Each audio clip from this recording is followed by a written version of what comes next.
Hello, everyone. Hope you're doing well. Beautiful day at the club today after that little snowy weekend that we had. I hope all of our moms had a wonderful Mother's Day. Senate forecast looks great. Looks like we're going to warm up. Weekend looks beautiful. Look forward to seeing a lot of you here on Saturday. I'd like to come to you today with our bunker lesson. We've talked full swing, we've talked chipping, we've talked pitching, we've talked putting. A lot of you in your feedback from those videos are excited to get the bunker lesson. So I'll talk to you a little bit about how I think you should play it. The bunker shot actually is a very easy shot to play with the proper technique. So let's start with setup. From the face-on view, ball position is going to be favoring off your front toe. And again, as we talked about with the other wedge videos, that club face is so important. So we have the leading edge on your club face at noon on the clock. Remember, we're going to go to 1 o'clock or maybe even 2 o'clock in the bunker. Let it open up. So the more you close the wedge, turn it down, the more you engage the leading edge. Really want to engage the bounce. So let the club face open up so we can use the bounce for the wedge. So we have the club face open, ball off your front foot. You're going to put your weight into your front foot. So don't let your weight stay back. I want to stay in the front foot and stay in the front foot the whole time. Your hands are going to be behind the ball.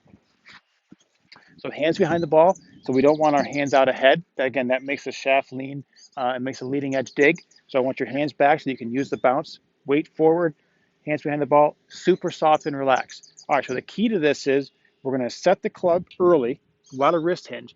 And then for our right-handed players, we're going to use your right hand and really throw the club past your hands. So we don't want to try and keep the club face open. When you do that, that puts your weight back, and that'll either make you hit it behind the ball or actually bounce into the ball and hit it thin. So we're going to have weight forward, hands behind the ball, club face open, hands and arms super soft and relaxed. So once you set the club, you set it, let the right hand go through, and that's going to make the ball pop out every time for you. So remember, the sand's taking the ball out. So all you're trying to do is make that good swing and take some sand. You want to take enough sand to get sand out of the bunker, and that's going to lift the ball out for you. The question we get a lot of is how far behind the ball I should hit. It's hard to judge that. And the great thing about the technique that I'm giving you, as long as you do this properly and let that club head pass your hands, it doesn't matter how far behind it you hit, the ball will come out. It's a great part about this technique. So we're not going to try and keep the club face pointed to the sky to help get the ball out. We're actually going to create some wrist hinge and a lot of wrist hinge coming through. One of the great tricks that Craig Harmon taught me when I was with him is we're going to use just one hand here. So we're going to get into our good setup position. I'm going to set the club, let it release coming through, and the ball pops out. So it's just important how much speed you need to have in that right hand to make the ball pop out. Okay, so one of the questions also we get is distance control with my bunker shots, especially that kind of 30 or 40-yard bunker shot that's really challenging.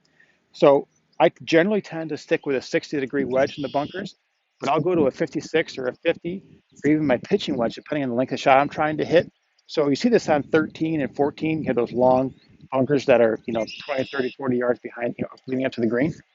Don't be afraid to take a 9-iron out or even an 8-iron and just play a normal bunker shot and the ball will go for you. I think that's a lot easier than trying to take a 60 or 56 and pick it out of there or try to hit it that much harder.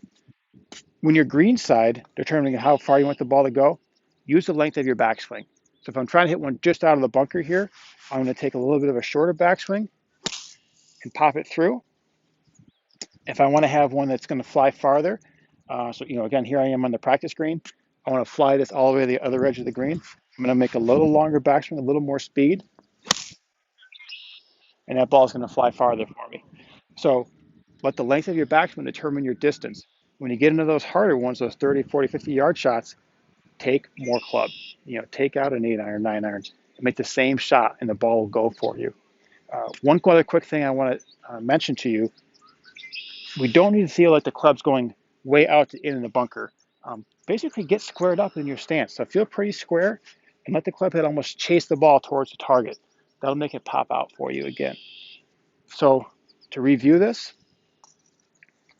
we're going to have golf ball towards the front of our stance, hands behind the ball, weight forward, hands and arms relaxed. Let the club set, and then just let it reshape coming through. That's all it is in the bunker.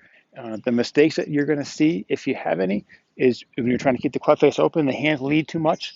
kicks you out of your posture, and you can't generate enough speed to get the ball out. You'll notice as I'm doing this, I'm not taking a ton big huge swings. Hands and arms are relaxed. I'm going to set it, let it reshape coming through. Any questions on this, please feel free to shoot me an email. Again, look forward to seeing you this weekend. Beautiful day, weather's improving, and looking forward to getting going. Thanks so much. Take care.